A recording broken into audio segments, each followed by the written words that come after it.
네, 오늘은 벌써 두 번째 시간이네요.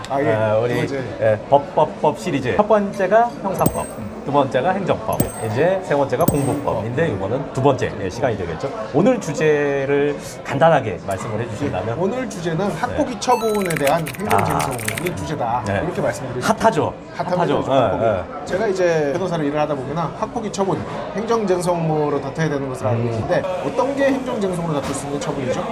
행정쟁송 그 중에서도 이제 항고소송이 행정쟁송의 핵심이고, 항고소송은 취무부, 취소소송, 무효 확인소송, 부작위 위법 확인소송 이렇게 있는데 그 중에서 취소소송이 뭐 95% 이상을 차지하는 그냥 핵심적인 거라고 생각하시면 됩니다. 그리고 이 취소소송은 행정청의 처분에 대해서 다투는 거고, 그럼 또 이제 처분이 무엇이냐? 행정청의 구체적 사실에 대한 법집행으로서 공권력의 행사 불행사, 그리고 그에 준하는 이제 그런 법집행 작용에 대해서 항고라고 하면 말 그대로 국민이 저항한다.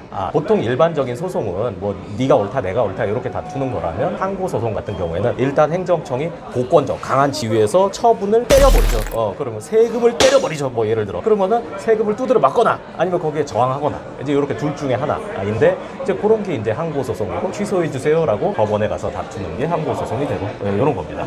그러다 보니 이제 학폭위 처분을 다툴 때는 가해 학생, 피해 학생이 서로 소송을 하는 게 아니고 공권력의 주체로서 처분을 내린 학폭위를 대상으로 소송을 하다 보니까 이게 이제 행정법상 항고소송인 거네요. 맞아요. 그렇다면 이제 학교 폭력으로 인하여 처분을 받았다 라고 하면 가해 학생 입장에서는 어떻게 대응하게 되나요?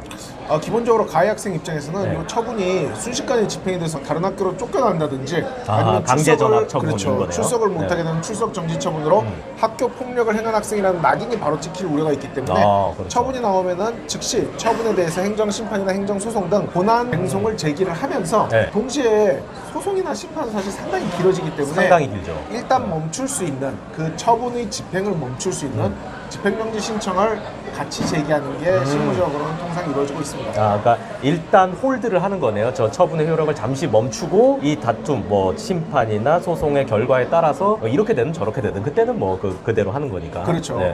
이 집행정지라는 게 민사상 가처분이랑은 좀 다르잖아요.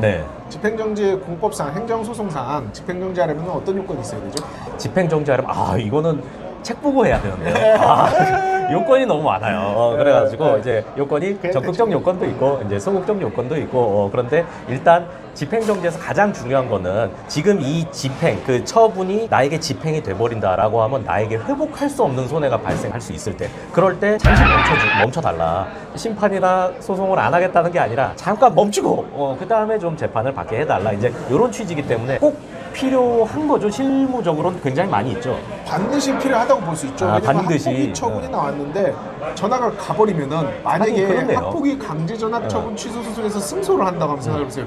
그럼 전학 갔던 학생이 다시 돌아오는 것도 의미가 없잖아. 아무 의미가 그것도 없잖아요. 의미가 없네. 그래서 교수님이 말한 회복할 수 없는 손해가 발생하기 때문에 학폭위 처분에 대해서 본안 심판이나 본안 소송 제기하면은 집행정지 신청은 거의 대체로 받아들여집니다. 그러면 변호사님이 맡으시는 사건은 뭐 거의 100% 가처분이랑 같이 간다고 보면 되겠네요. 그렇죠. 제가 함부로 말씀드릴 수는 없지만 저희 법무법인에서 행한 학폭위 사건 중에서 집행정지 신청을 했는데 받아들여지지 않은 건은 저희는 한 건도 없습니다.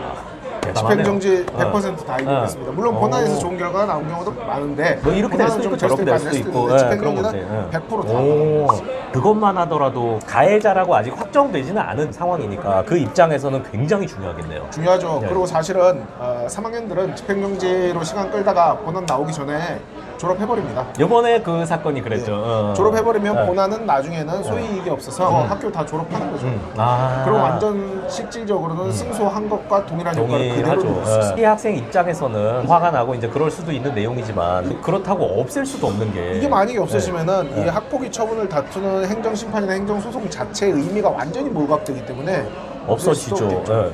교육청에서 일방적으로 내린 처분이 종국으로 확정이 돼버리는 그런. 그러면은 애초에 우리 공법적인 처분도 다툴 수 있다는 현대사의 공법이 기저부터 무너지기 때문에 이 학폭위 집행정지 자체를 아무리 피해 학생 보호 차원이라 하더라도 완전히 없애는 것은 법리적으로는 상당히 무리한 부분이 있습니다.